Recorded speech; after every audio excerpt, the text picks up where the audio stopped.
ৰাতিপুৱা পাকঘৰৰ পৰা মই ভিডিঅ'টো ষ্টাৰ্ট কৰিছোঁ। কালিয়ে দুজনীমান পুঠি মাছ আছিলে, সেয়াও ভাজি লৈছোঁ। এইফালে আকৌ কচু দাইল বিলাহী বহাই দিছোঁ। আপোনালোকে মোৰ দাইলখিনিলে চাব দেই, চৌকাটোৰ ওপৰলৈ নাচাব। যেতিয়া মাছ চাছ ভাজি থাকোঁ বৰকৈ তেল পৰে। এইফালে আকৌ ভেন্দি ভাজিও বনাই লৈছোঁ। দুটামান ৰুটিও বনাইছোঁ, মানে আমাৰ বাইদেউৰ ল'ৰাৰ গা ভাল নাই, হস্পিটেলত আছে। বাইদেউৰ ওচৰলৈ ভণ্টিহঁত যাব, সেয়ে দুটামান ৰুটি বনাই দিলোঁ। ইমান ভালকৈ ৰুটি চুটি বনাব নাজানো, হ'লেও বনাইছোঁ। কেনেকুৱা হৈছে আপোনালোকে কমেণ্ট কৰি জনাব দেই। ভাল হৈছে নে বেয়া হৈছে আপোনালোককো দেখাইছোঁ। বোলে সোণমানুৰ গাটো বেয়া, সোণমানুক স্কুললৈ নিব নোৱাৰিলোঁ। ময়ে বোলো গৈ পিনি পটক চুৱেটাৰ এটা লৈ আহোঁগৈ। চুৱেটাৰ এটা আনিবলৈ বুলি গ'লোঁ।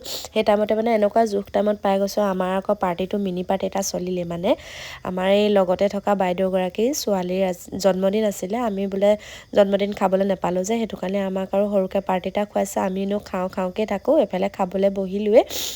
বহি আকৌ স্কুলৰ পৰা আকৌ ঘৰ পালোঁহি। ঘৰ আহিয়ে মানে আজি গোটৰ মিটিঙো আছিলে। গোটৰ মিটিঙত এইফালে দেখিছে নহয়, অকল খাওঁকৈ থাকোঁ মানে আৰু খোৱাটো মেইন। ৰাইজ খাই বৈ পিছত যি হয় হ'ব আৰু। আজি মোৰ দিনটো এনেকৈ পাৰ হ'ল দেই। আকৌ লগ পাম নেক্সট এটা ভিডিঅ'।